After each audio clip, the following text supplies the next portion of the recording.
আরে কানা নাকি দেখে যেতে পারিস না? অন্ধই আমি ভাই। আরে আরে ভাই সরি আরে সরি, আমার লাঠি। আমি বুঝতে পারিনি। আপনার এইভাবে বাইরে বেরোনো উচিত নয়, আপনার আঘাত লেগে যেতে পারে তো। ক্ষমা করবেন, আমায় আর একটু সচেতন হতে হবে। ঠিক আছে ঠিক আছে, সাবধানে যাবেন। আগে আগে। আপনি যেতে পারবেন না, আমি ছেড়ে দিয়ে আসবো। না না, আমি চলে যাব। ঠিক আছে। Thank you.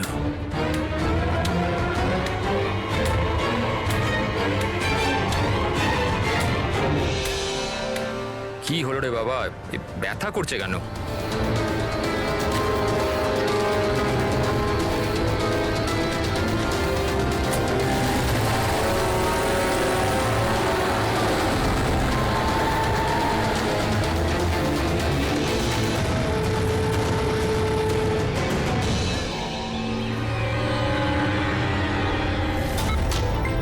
কিচ্ছু হবে না, কিচ্ছু হবে না তোমার। তুমি তুমি তুমি স্থির থাকো। পা ধরো, পা ধরো। Doctor injection, fast quick. Doctor injection দাও তাড়াতাড়ি।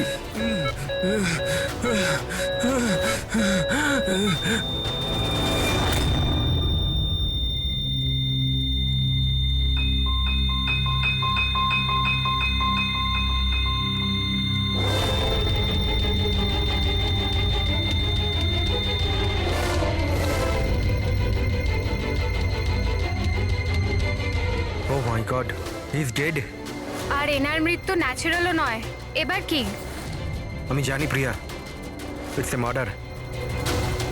আমি ডক্টর সালুখেকে এই কেসের ব্যাপারে সব কিছু বলে দিয়েছিলাম। এতক্ষণও তো উনি ফাইন্ড আউট করেই নিয়েছেন যে রমেনের মৃত্যুর প্রকৃত কারণ কি। বিষ? রমনের মৃত্যু বিষক্রিয়ায় হয়েছে? হ্যাঁ বস, খুব মারাত্মক বিষ। প্রথমে এটা মানুষের মস্তিষ্কে প্রভাব বিস্তার করে।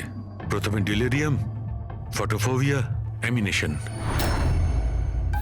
তারপরে ওই বিষটা অন্য অঙ্গ প্রত্যঙ্গে প্রভাব বিস্তার করে। বাকি অঙ্গ প্রত্যঙ্গ ধীরে ধীরে কাজ করা বন্ধ করে দেয় আর মানুষের মৃত্যু হয়। ডক্টর সালুখে, এটার কোনো অ্যান্টিডোট হবে নিশ্চয়ই? সব বিষেরই অ্যান্টিডোট হয় ফ্রেডি, কিন্তু সেই জন্যে আমাদের ওই বিষের ব্যাপারে সবকিছু জানা প্রয়োজন। আর বস, এই বিষ খুব সহজে ধরা যায় না। আমাকেও অনেক ধরনের টেস্ট করতে হয়েছে ওই বিষটা আইডেন্টিফাই করতে।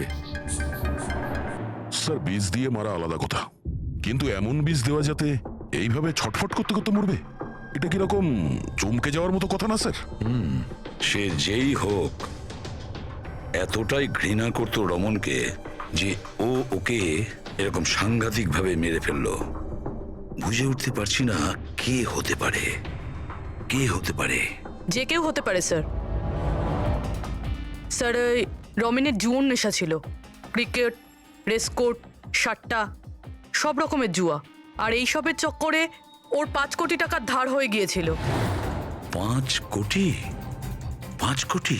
হ্যাঁ স্যার, ওর কাছে হুমকি ভরা মেসেজ এসেছিল। ওর ফোন রেকর্ডে এরকম প্রচুর মেসেজ রয়েছে যেগুলো ওকে বুকিজ আর সাট্টার লোকেরা পাঠিয়েছিল। এই দেখুন। স্যার, হতে পারে যে এদের মধ্যেই কারুর হুমকি সত্যি হয়ে গেছে হয়তো। বুঝতে পারছি না, কিন্তু যেভাবে মেরেছে স্যার, মনে তো হচ্ছে না কোনো বুকির কাজ এটা। যাই হোক, এদের ডাকতে তো হবেই, দেখা যাক কিছু পাওয়া যায় কিনা। Hello ACP Pradyuman. আচ্ছা, ঠিক আছে।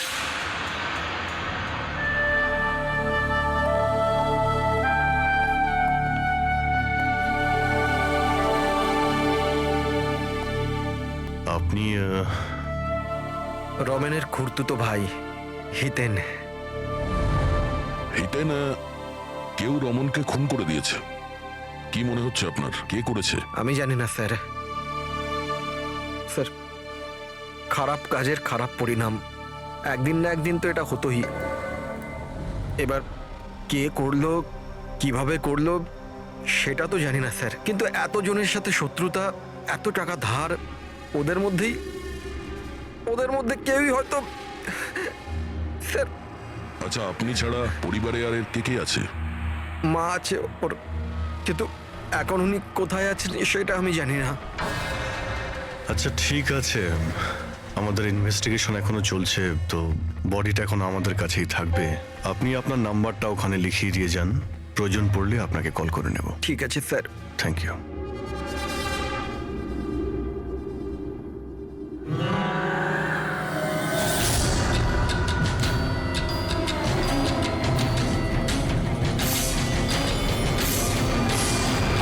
হচ্ছে এতটা দুঃখ পাইনি যেটাও দেখাচ্ছে।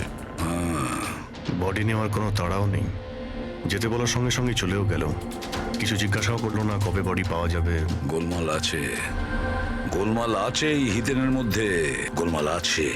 ওকে দেখে মনে হয় এই কথাটা কনফার্ম করতে যে রমন মারা গেছে কি না।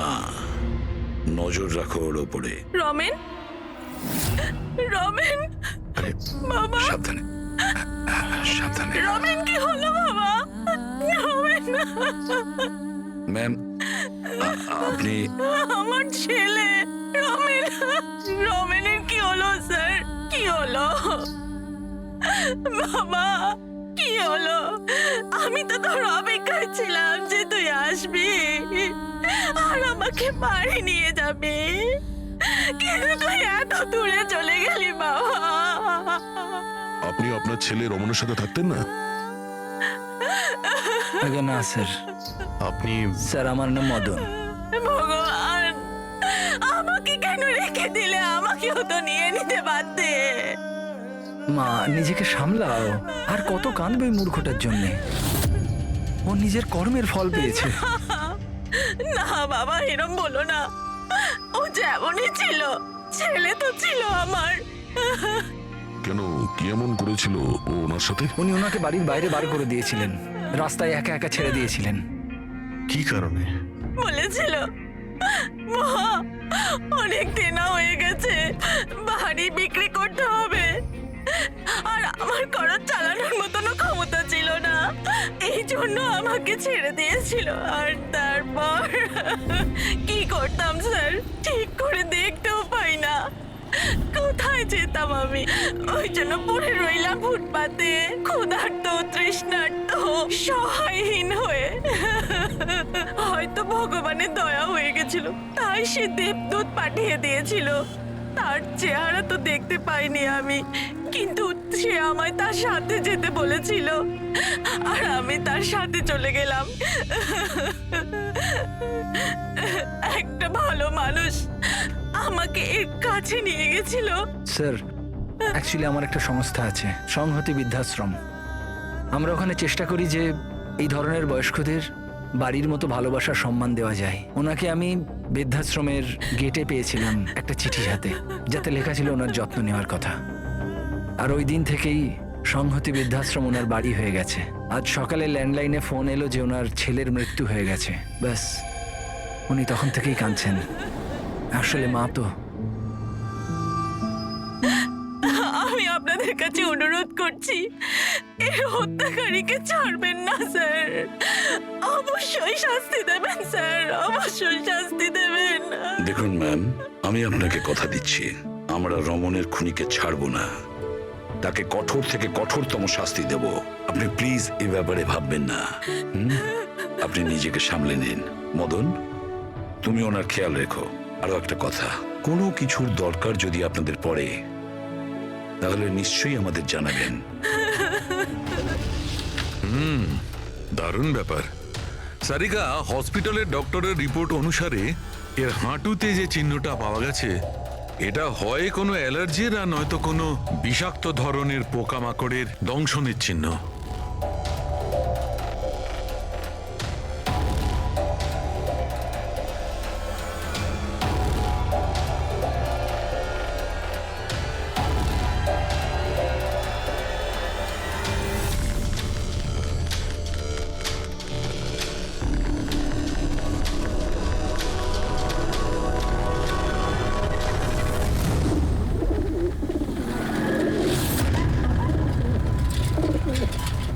স্যার, এই হিতেনের হাবভাব কিন্তু ভালো ঠেকছে না। এমন এমন সব লোকজনের সঙ্গে ওর পরিচয় আছে যে ওকে সন্দেহ করাটা স্বাভাবিক। আরও একটা কথা স্যার, কয়েকদিন আগে এই রামানকে বাড়ি থেকে বের করে দিয়েছিল, আর এখন রামানের মৃত্যুর পর ও ওর প্রপার্টিতে কবজা করার চেষ্টা করছে। স্যার, আমি ও স্কিনে না কিছু অদ্ভুত জিনিস দেখছি।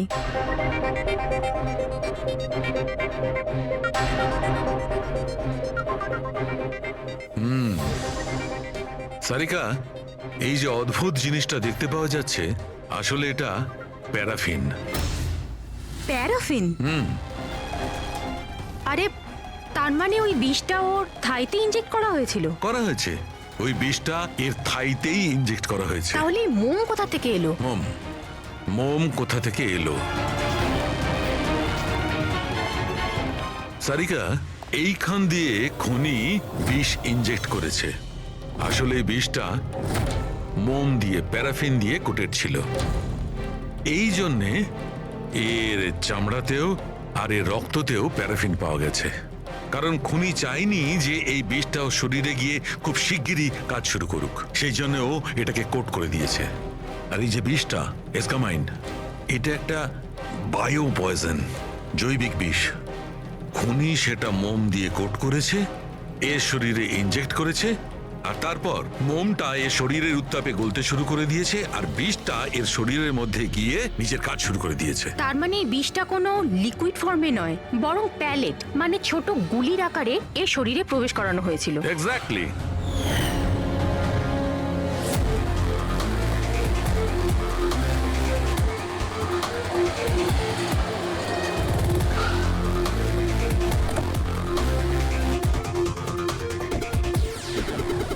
এই হলো সেই কনস্ট্রাকশন সাইট যেখানে রমন ইঞ্জিনিয়ার ছিল। ওর কলিগেরা বলছিল যে এখান থেকে বেরোনোর পরে ওর পায়ে একটু সমস্যা হয়েছিল। কিন্তু এখানে যে সমস্ত ওয়ার্কার্সরা কাজ করে, ওরা বলল যে যতক্ষণ কনস্ট্রাকশন সাইটে ছিল ততক্ষণও ঠিক ছিল। তার মানে যা কিছু ঘটেছে কনস্ট্রাকশন সাইট থেকে বেরিয়ে এসে ঘটেছে, তার মানে এখানেই হয়েছে। এখানে তো আশপাশটা খুঁজে দেখি, যদি কেউ কিছু দেখে থাকে। স্যার আপনারা যান, আমি একটু চা খেয়ে আসছি। মানে ওই চাওয়ালাকে জিজ্ঞেস করে আসছি যে কিছু দেখেছে কিনা। অভিজিৎ, এই বাচ্চাটা কনস্ট্রাকশন সাইটের সামনে কাগজ বেচছে, ওকে কিছু জিজ্ঞাসা করি।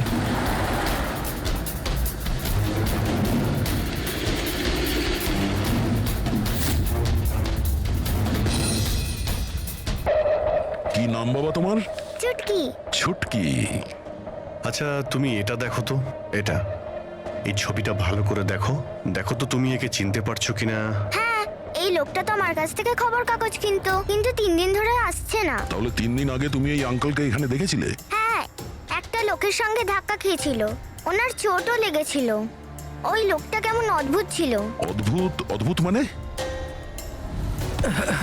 আবে অন্ধ নাকি, দেখে যেতে পারিস না? অন্ধ হয়ে আমি ভাই।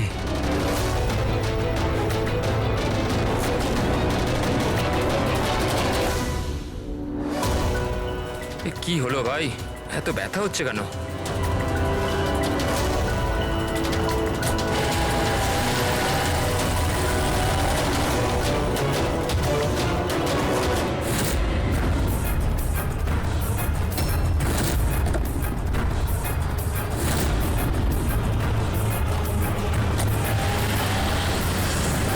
তার মানে ও অন্ধ ছিল না, ওই হামলা করেছিল রমনের ওপর।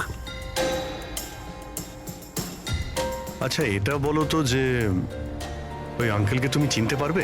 তুমি কি ওকে ঠিক করে দেখেছিলে? না। আচ্ছা ওই গাড়ির নাম্বারটা মনে আছে? না আঙ্কেল, ওই আঙ্কেলকে গাড়ি চালাতে দেখে আমি অবাক হয়ে গেছিলাম, এই জন্য গাড়ির নাম্বার মনে নেই। কিন্তু কি হয়েছে আঙ্কেল? ইঞ্জিনিয়ার আঙ্কেল ঠিক আছে তো? না বাবু, ওর কিছু হয়নি, ও অন্য কোনো কনস্ট্রাকশন সাইটে চলে গেছে, এখনো এখানে আসবে না। Thank you. হ্যাঁ, তুমি এখন নিউজ পেপার বিক্রি করছো, তুমি স্কুলে যাবে না?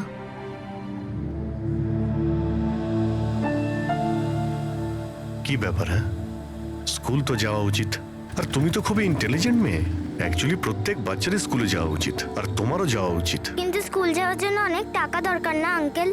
আমার কাছে টাকা নেই। বাবু, যদি তোমার পয়সা দিতে না হয় তাহলে তুমি স্কুলে যাবে? হ্যাঁ আঙ্কেল, আমি নিশ্চয়ই যাব, আমার পড়তে খুব ভালো লাগে।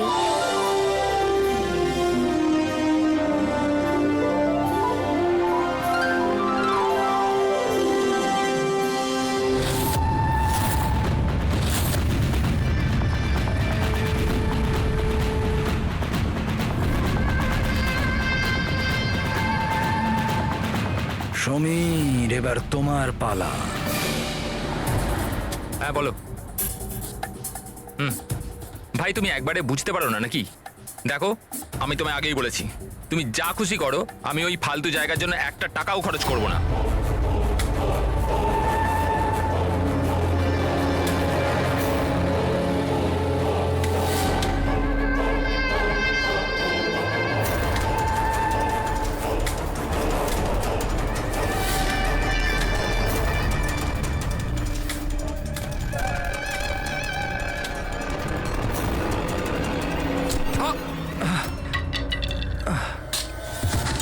ওই দেখতে পাল।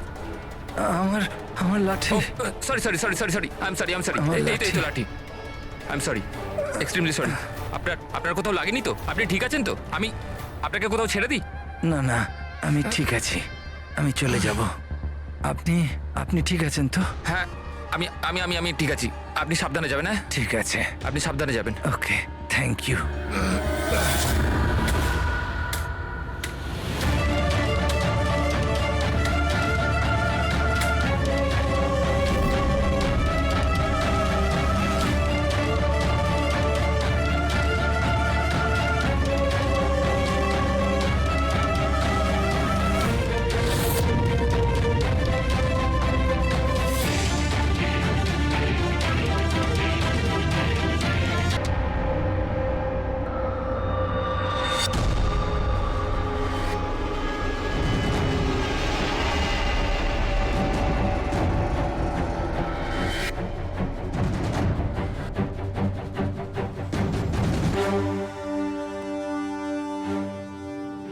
হ্যাঁ শাহরুখে, কি জানতে পারলে?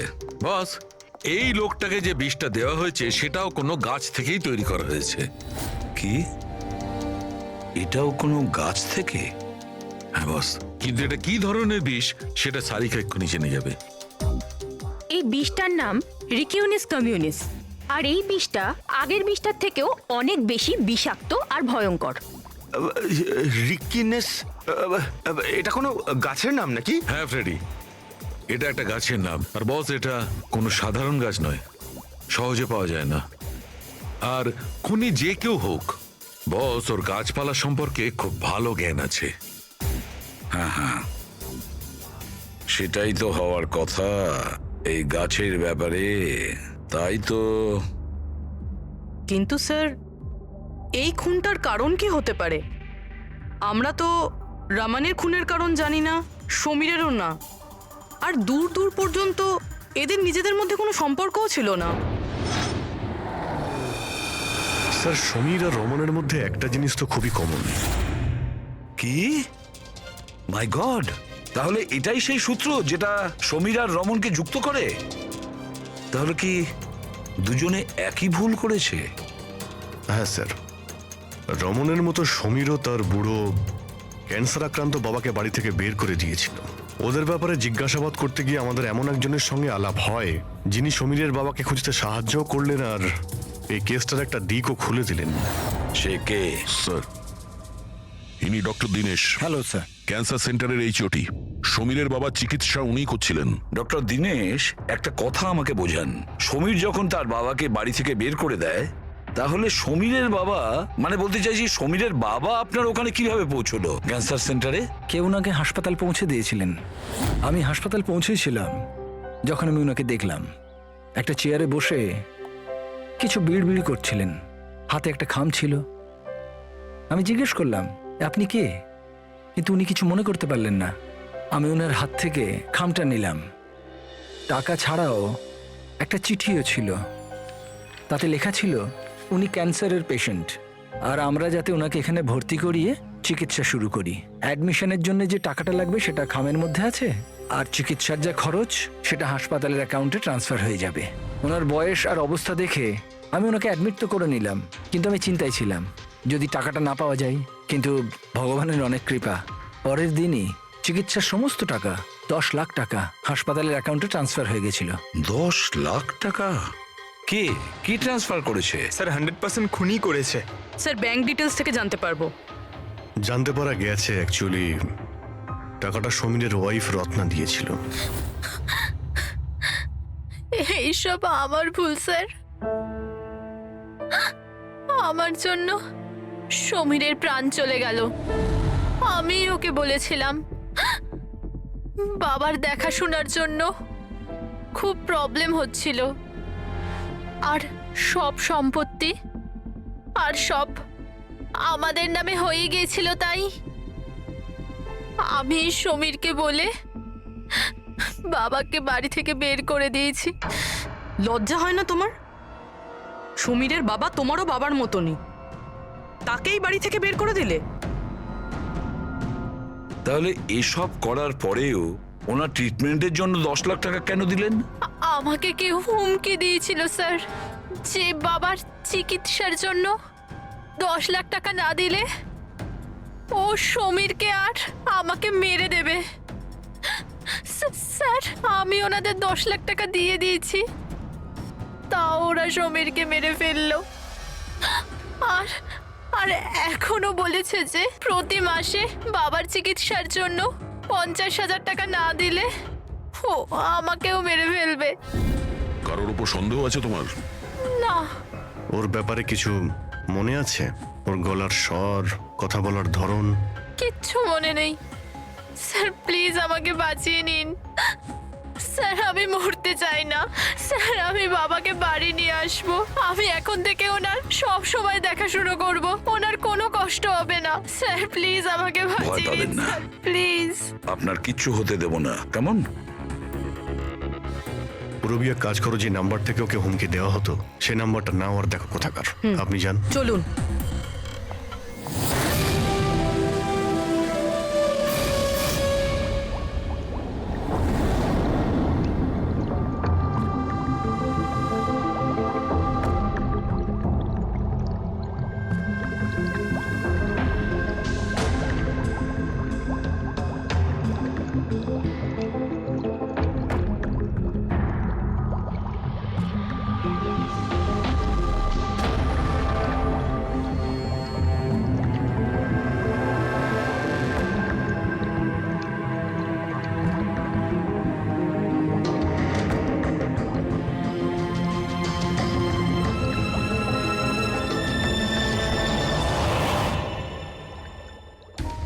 স্যার, আমরা এতগুলো অ্যান্টিডোটস বানিয়েছি, কিন্তু এটার কি নিশ্চয়তা আছে যে খুনি এর মধ্যেই কোনো একটা বিষ ব্যবহার করবে? এবার আর যাই করি, আমরা খুনির মাথার ভেতরে তো আর ঢুকতে পারবো না। তোমার কথাটা একদম ঠিকই সারিকা, কিন্তু একটা কথা ভাবো, খুনি এই গাছগুলো থেকে বিষ বার করে ব্যবহার করছে। এই গাছগুলো থেকে আগেরটা থেকে আরো বেশি বিষাক্ত প্রত্যেকবার। আমাদের সব সময় প্রস্তুত থাকতে হবে। জানি না পরের বার কোন ধরনের গাছের বিষ কাকে প্রয়োগ করবে, জানি না কার উপর, কবে, কখন, কোথায়, কোন ধরনের গাছের জানা নেই।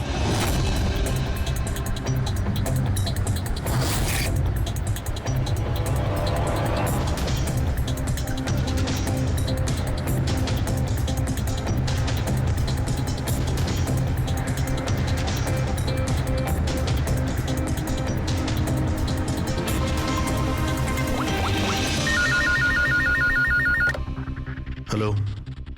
হ্যাঁ হ্যাঁ, পুরবি বলো। স্যার, সেই ফোন বুথটা যেখান থেকে খুনি রত্নাকে খুনের হুমকি দিয়েছিল সেটা ওই বান্দ্রা রেল স্টেশনের কাছেই। Bandra railway station? কিন্তু ওখানে তো খুব ভিড় থাকে, ওখানে নিশ্চয়ই ও অন্ধ সেজে এই কাজটা করেনি। খুবই কঠিন এটা জানতে পারা।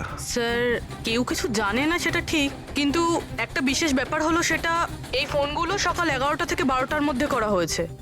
আর রেলওয়ে স্টেশনের কাছে একটা বাস স্ট্যান্ডও আছে যেখান থেকে পুনেতে বাস যায়। পাশেই বাস স্ট্যান্ড আছে, মানে ও ট্রেনে করে যেতে পারে আর বাসে করেও। ঠিক আছে, কোনো ব্যাপার না, দেখছি। ভাইন্দার, তার মানে খুনি মুম্বাইতেই থাকে আর শুধুমাত্র সমীরকে খুন করার জন্যই পুনা গেছিল? তাহলে পুনাও ট্রেনে করে গেছিল, কিংবা বাসে, কিংবা কোনো প্রাইভেট গাড়ি, কিংবা তার নিজের গাড়িতে।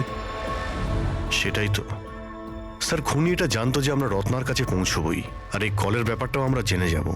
সেই জন্যই ও আমাদের বিভ্রান্ত করছে, আমাদের সঙ্গে খেলতে চাইছে। হ্যাঁ, খেলাই খেলছে। কিন্তু স্যার, আমরা খুনি পর্যন্ত পৌঁছবো কি করে? আমাদের কাছে তো ওর বিরুদ্ধে কোনো ইনফরমেশনই নেই, আর আমরা এটাও জানি না যে ওর পরবর্তী শিকার কে হবে। পঙ্কজ, খুনি শিকারের কাছে পৌঁছনোর আগেই আমরা তার কাছে শিকার পৌঁছে দেব। এই ঘটনাটা আজ সকাল 10টার মুম্বাইয়ের গোরেগাঁও রেলওয়ে স্টেশনেতে একজন বয়স্ক মানুষ ট্রেনের সামনে এসে আত্মহত্যা করার চেষ্টা করছিলেন। আশপাশের লোকেরা ওনাকে বাঁচিয়ে নিয়েছেন। আসুন জেনে নেওয়া যাক কি কারণ ছিল যেটা একটা বয়স্ক মানুষকে এটা করতে বাধ্য করছিল। ছেড়ে দাও আমাকে, কেন আমাকে ধরে রেখে দিয়েছো? ছেড়ে দাও আমাকে, আমি বাঁচতে চাই না। কি করব আমি বেঁচে থেকে? কিন্তু আপনার সাথে কি হয়েছে? আপনি কেন আত্মহত্যা করতে চাইছিলেন? কি হয়েছে? আমার সঙ্গে কি হয়েছে? আমাকে আমাকে আমার একমাত্র ছেলে বাড়ি থেকে বার করে দিয়েছে ধাক্কা মেরে। আমি আমার ছেলেকে এত আদর যত্নে বড় করলাম, আর ও আমাকে ধাক্কা মেরে বাড়ি থেকে বার করে দিল। এটা তো খুবই দুঃখের কথা। এ কি অবস্থা আমাদের আজকালকার সমাজের।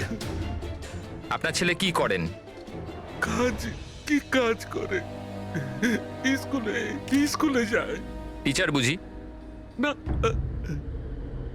পড়াশোনা করে, স্কুলে পড়াশোনা করে। এখন 8 বছর বয়স। হ্যাঁ, কি বললেন আপনি?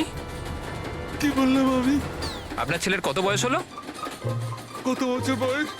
আপনি যে বললেন 8 বছর বয়স। আমার ছেলে 8 বছর বয়স মাত্র আমাকে ঘর থেকে বার করে দিল। আমি মরেই যাব। আপনারা শুনতেই পেলেন, ইনি দাবি করছেন যে এনার 8 বছরের ছেলে এনাকে বাড়ি থেকে বের করে দিয়েছে। কি এমন ঘটেছিল? কে এই 8 বছরের বাচ্চা?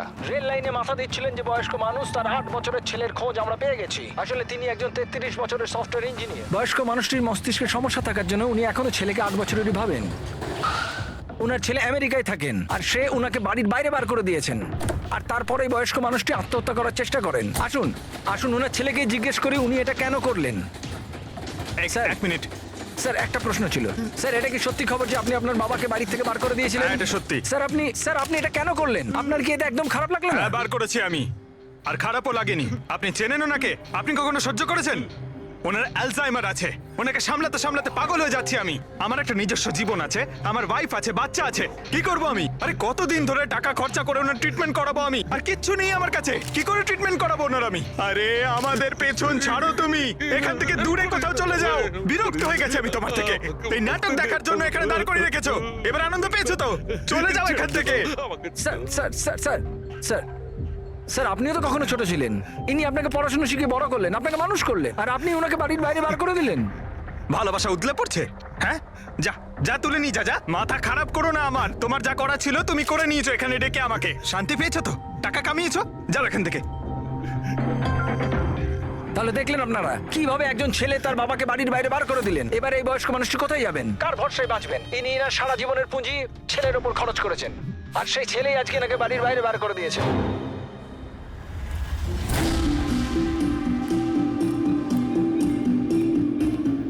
সুন্দর সুন্দর বেলুন আছে, বাড়ির বাচ্চাদের জন্য নিয়ে যান। বেলুনওয়ালা এসে গেছে, বেলুনওয়ালা।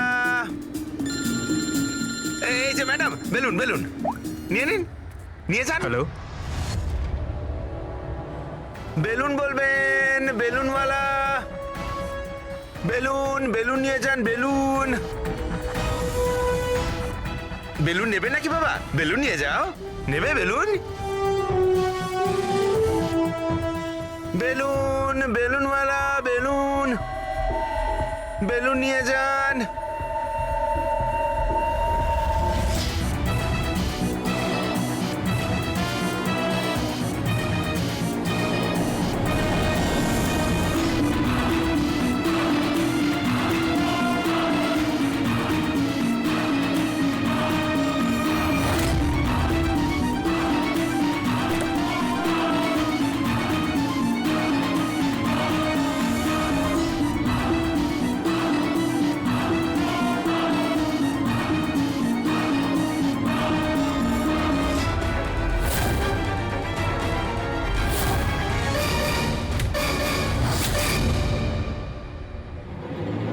স্যার, স্যার, একজন অন্ধ বিল্ডিং এর দিকে আসছে।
তাই তো?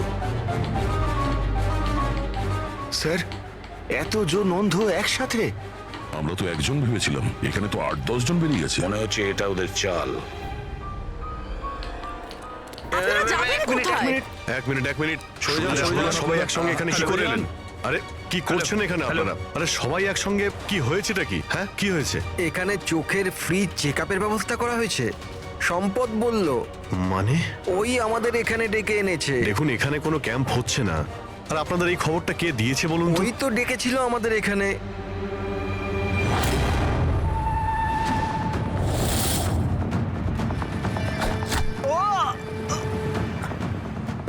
পঙ্কজ! পঙ্কজ! পঙ্কজ! পঙ্কজ! আরে ওই তো, ধরো ওকে! চলো পঙ্কজ! পঙ্কজ!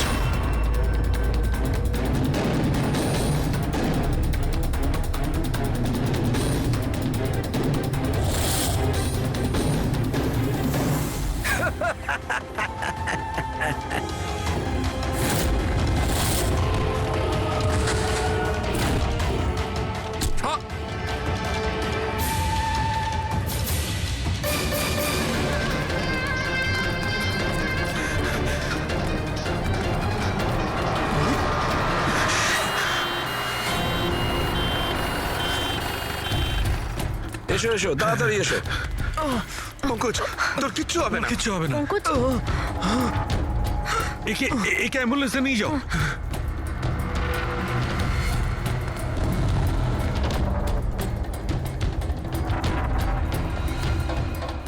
পঙ্কজ পঙ্কজ তোর কিচ্ছু হবে না। পঙ্কজ! সারিকা এ নাও, বিষটা জানার চেষ্টা করো। বিষের সন্ধান না পাওয়া গেলে আমরা অ্যান্টিডোট দিতে পারবো না। পঙ্কজ, Fast, আমাদের fast. কথা শুনতে পাচ্ছ? পঙ্কজ শুনতে পাচ্ছে না, ওকে ঘুমোতে দিও না। আই উইশ আমাদের কাছে অ্যান্টিডোজটা আছে, না হলে ওকে আমাদের হসপিটালে নিয়ে যেতে হবে। অ্যান্ড আই এম শিওর এই বিষটা আগের বিষটার থেকে অনেক বেশি সাংঘাতিক। সারিকা একটা কাজ করো, ন্যাশনাল বায়ো সেন্টারকে ফোন করো আর ফোনটা আমায় দাও।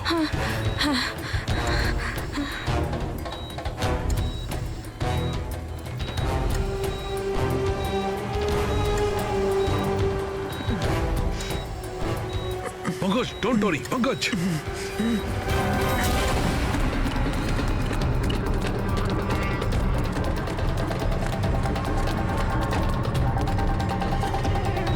স্যার ও মাই গড, এটা হতে পারে না। বস, ওর তো বিষটাই পাল্টে দিয়েছে। কিন্তু স্যার আমাদের কাছে এতগুলো অ্যান্টিডোটস আছে, একটা তো অন্তত কাজ করবে। কোনো কাজ করবে না বস, এটা গাছের বিষই নয়, ও বিষটা পাল্টে দিয়েছে।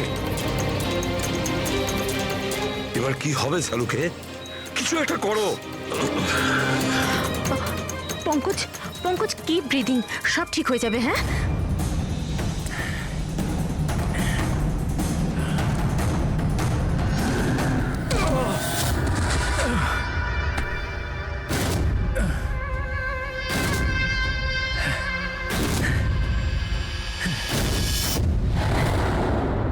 স্যার আমার নাম মদন।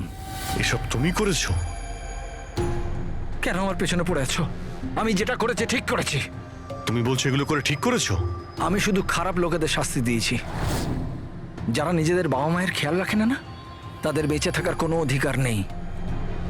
যখন আমার মায়ের মৃত্যু হয়েছিল, আমার দুনিয়া শেষ হয়ে গেছিল। ওই সময় তখন থেকেই আমি এই সংহতি বৃদ্ধাশ্রমে শুরু করেছি। স্যার ওখানে যত বয়স্ক বাবা মা আসেন না, সব তাদের সন্তানের কাছে অত্যাচারিত। এটা দেখে আমার মাথায় রক্ত উঠে যায়। আমি সেই সময় সিদ্ধান্ত নিই যে এই সবগুলোকে আমি শাস্তি দেব। সেই জন্য এদের মেরে দিই। আমি কি ভুল করেছি? আমি কিছু করুন স্যার, কিছু করুন স্যার। কিচ্ছু করতে পারবো না যতক্ষণ না ওই বিষটা কম্পোজিশন জানতে পারছি। ফ্রেডি, আমরা কিচ্ছু করতে পারবো না। যদি ভুল অ্যান্টিডোট দেওয়া হয় তাহলে আরো বেশি ক্ষতি হবে ভাই। স্যার স্যার পঙ্কজের অবস্থা তো খারাপ হচ্ছে আরো। স্যার পালস পড়ে যাচ্ছে, হসপিটাল নিয়ে যেতে হবে হসপিটালে স্যার। কিচ্ছু হবে না, আমাদের হাতে অত সময় নেই টেস্ট করার মতো। যতক্ষণ এই বিষটা অ্যান্টিডোট পাচ্ছি। পঙ্কজ হ্যালো, হ্যাঁ স্যার, হ্যাঁ স্যার, ধরা পড়েছে স্যার। খুনি মদন। হ্যাঁ বিষ, হ্যাঁ আমি জানছি স্যার। কখনো জানতে পারবে না তোমরা, কখনো জানতে পারবে না তোমরা। ওরা শাস্তি পাবে, ওরা শাস্তি পাবে। ও নো মদন মদন মদন তাড়াতাড়ি অ্যাম্বুলেন্স ডাকো তাড়াতাড়ি। না স্যার, কোনো লাভ নেই। আমার কাজ হয়ে না, গেছে মদন, স্যার। মেনে নিচ্ছি তুমি ওদের সাথে যা কিছু করেছো ঠিক করেছো, কিন্তু তুমি যাকে ওই বিষটা দিয়েছো ও নির্দোষ, ও নিরপরাধী, ও কিচ্ছু করেনি। ওই বিষটা কি বলো? হ্যাঁ BTX। স্যার, ওই বিষটার নাম BTX স্যার। সালুখে ওই বিষের নাম হলো BTX। ঠিক আছে পঙ্কজ, কিছু হবে না। নার্ভাস হয়েও না, কিছু হবে না। দেখো কিছু হবে না। ওকে চোখ বুঝতে দেবে না। মদন ব্যাস হয়ে গেছে, ইউ উইল বি অলরাইট। আর পঙ্কজের কিচ্ছু হবে না, কিচ্ছু হবে না। ওয়েলকাম মাই বয়। ভয় পেও না, কোনো ক্ষতি হবে না তোমার। তুমি মানুষ হিসেবে সত্যি ভালো ছিলে, কিন্তু যা করেছো তা খুবই খারাপ। এ তো চলে গেল অভিজিৎ, কিন্তু যাই হোক এর ওই বৃদ্ধাশ্রমটাকে বন্ধ হতে দেব না।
এবার এই আগুনে অনেক মানুষ জ্বলবে।